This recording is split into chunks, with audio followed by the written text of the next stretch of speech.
You've all heard that old chestnut. Businesses don't plan to fail, they fail to plan.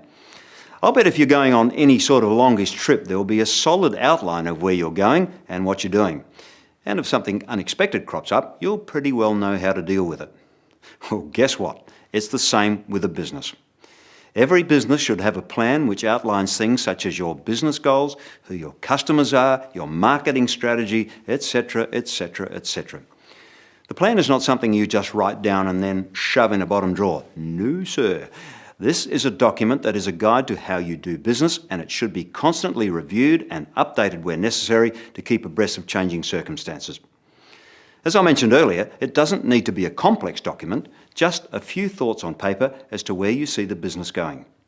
Don't just take my word for it. If we didn't have a business plan, we would be lacking in guidance in many areas in the business, be it marketing, be it how we were going to finance the business, how we were going to structure the business. So, a business plan was pretty critical in laying out a map for, how you were going to get the business established and running.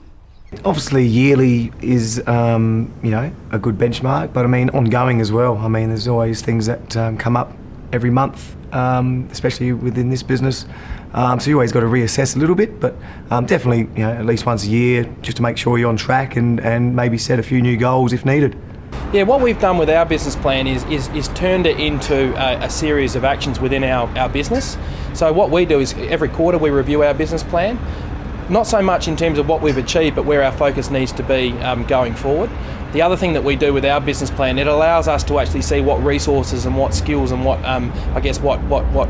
availability we need in order to project where we need to go.